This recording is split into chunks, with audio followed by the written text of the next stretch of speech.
News number देख रहे सभी दर्शकों का मैं शाइना शर्मा स्वागत करती हूँ। साल 2014 लोकसभा चुनावों के परिणामों का दिन, मई का महीना और दोपहर का वक्त, तपती रेगिस्तान की सूनी सड़कें। सभी लोग टीवी पर आते चुनावी नतीजों पर नजरें गड़ाए बैठे थे और 2 बजे के आसपास खबर आती है कि बीजेपी के उम्मीदवार सोनाराम जीत गए हैं और उनके बागी उम्मीदवार जसवंत सिंह बाड़मेर लोकसभा क्षेत्र से तकरीबन 1 लाख मतों से चुनाव हार गए हैं। राजस्थान भाजपा के ज़्यादातर कार्यकर्ता उम्मीदवार सोनाराम की जीत की खुशी मना रहे थे और एकाध सिर्फ यही सोच रहे थे कि कभी जसवंत सिंह का मतलब भी उनके लिए भाजपा ही हुआ करता था। राजस्थान के बाड़मेर जिले के एक छोटे से गांव जसोल में जन्मे जसवंत सिंह एक ऐसे नेता थे जो अपने राजनीतिक करियर की शुरुआत से लेकर कोमा में चले जाने तक लगातार सक्रिय रहे।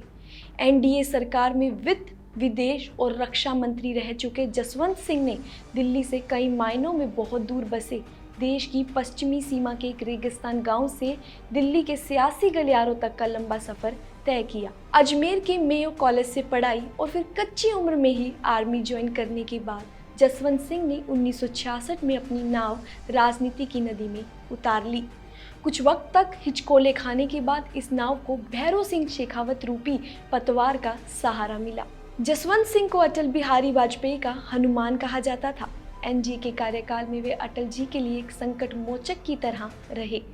1998 के पोखरण परमाणु परीक्षण के बाद जब भारत आर्थिक प्रतिबंधों की आंधी में फंसा था, तब दुनिया को जवाब देने के लिए वाजपेयी ने उन्हें ही आगे किया था। कंधार विमान अपहरण कांड के वक्त वे विदेश मंत्री थे। 3 आतंकियों को कंधार छोड़ने भी वही गए थे। अपनी किताब में उन्होंने लिखा है कि इस फैसले का आडवाणी और अरुण शौरी ने विरोध किया था, लेकिन मौके पर कोई गड़बड़ न हो इसलिए उनका साथ जाना जरूरी था। वे लिखते हैं कि उन्हें मालूम था कि इस फैसले के लिए उन्हें कई आलोचनाओं का सामना करना पड़ेगा।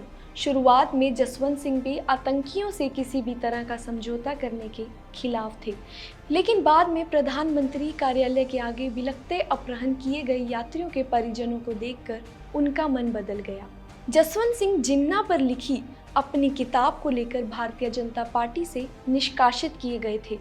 वे अपनी किताब जिन्ना इंडियन पार्टीशन इंडिपेंडेंस में एक तरीके से जिन्ना को धर्मनिरपेक्ष होने का सर्टिफिकेट देते नजर आए थे। अपनी किताब में उन्होंने सरदार पटेल और पंडित नेहरू को देश के विभाजन के लिए जिम्मेदार ठहराया था, लेकिन ये बातें भाजपा और आरएसएस की सोच से मेल नहीं खाती थी और वर्ष 2009 में उन्हें पार्टी से बाहर कर दिया गया था। 2014 के लोकसभा चुनावों में उन्होंने बाड़मेर जैसलमेर लोकसभा से टिकट मांगा था। वे अपना अंतिम चुनाव अपनी मायड़ धरती से लड़ना चाहते थे, लेकिन पार्टी ने उन्हें टिकट नहीं दिया और वे अकेले पड़ गए थे। नरेंद्र मोदी के नेतृत्व वाली भाजपा अपने वरिष्ठ नेताओं को किनारे करने की राह पर थी। टिकट दिया गया। कुछ ही दिन पहले पार्टी में शामिल हुए कांग्रेसी नेता सोनाराम चौधरी को। इससे जसवंत सिंह समर्थक नाराज हो गए। सोनाराम चुनाव तो जीत गए थे, लेकिन उनको टिकट देना भाजपा का बेहद चौंकाने वाला फैसला था। वसुंधरा राजे को पहली बार राजस्थान की मुख्यमंत्री बनाने में भैरों सिंह शेखावत के साथ साथ जसवंत सिंह के आशीर्वाद की भी महत्वपूर्ण भूमिका रही है, लेकिन बाद में वसुंधरा राजे ने भैरों सिंह को तवज्जो देनी कम कर दी। अपने राजनीतिक गुरु का अपमान जसवंत सिंह कैसे सह पाते? इसके अलावा दोनों के बीच रिश्ते खराब होने का एक और कारण वर्चस्व की लड़ाई भी था। कहा जाता है कि इसी आपसी कलह के कारण वसुंधरा राजे ने भी उनका टिकट कटवाने में महत्वपूर्ण भूमिका निभाई थी। दोनों के बीच की कड़वाहट यहाँ तक बढ़ गई थी कि वसुंधरा राजे को देवी के रूप में पूजे जाने पर जसवंत सिंह की पत्नी शीतल कंवर ने धार्मिक भावनाएं आहत करने का केस दर्ज करवा दिया था। उन्होंने अपनी राजनीति अपनी शर्तों पर की। भाजपा में होते हुए भी कभी भी बाबरी प्रकरण या हिंदुत्व के राजनीतिकरण के पक्षधर नहीं रहे। अपने क्षेत्र और पाकिस्तान के सिंध प्रांत के लोगों का उनको जबरदस्त आत्मीय समर्थन हासिल था। उनके क्षेत्र के सारे मुसलमान उनके पक्षधर थे। यहाँ तक कि कांग्रेस के नेता भी जसवंत सिंह के नाम पर पार्टी से अलग हो जाते थे। एक भाजपा नेता के लिए इस तरह का समर्थन बड़ी मुश्किल से देखने को मिलता है।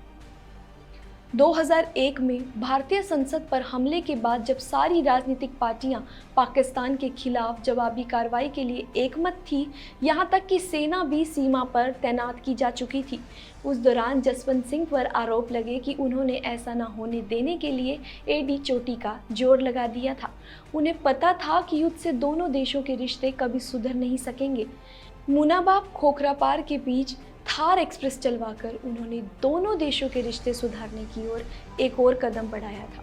1980 में जसवंत सिंह की जो नाव राजनीति की नदी में चलना शुरू हुई थी, वही नाव देश को कई मसलों पर किनारे लगाकर 2014 में एक भंवर में फंस गई थी। पिछले लोकसभा चुनाव के कुछ दिन बाद वे अपने घर के बाथरूम में गिर गए। तभी से वे लगातार कोमा में थे। भारत, पाकिस्तान और बांग्लादेश के बीच शांति का उनका सपना अभी भी अधूरा है। इसे लेकर कभी उन्होंने कहा था कि भारत, पाकिस्तान और बांग्लादेश एक ही मां की सिजेरियन प्रसव से पैदा हुई संतानें हैं। अपनी विद्वता, अंग्रेजों से भी अच्छी अंग्रेजी और सोच समझकर बोलने के अंदाज के कारण जसवंत सिंह हमेशा अपने समय के बाकी नेताओं से अलग दिखाई देते रहे। घुड़सवारी, संगीत, किताबों और अपनी संस्कृति से उन्हें बेहद लगाव रहा। खुद को लिबरल डेमोक्रेट कहने वाले जसवंत सिंह हमेशा विवादों से घिरे रहे, लेकिन उन पर कोई भ्रष्टाचार का आरोप कभी नहीं लगा। ऐसे महान नेता 26 सितंबर 2020 को 82 साल की उम्र में दुनिया को अलविदा कह गए, लेकिन वे हमेशा लोगों के दिलों में जिंदा रहेंगे।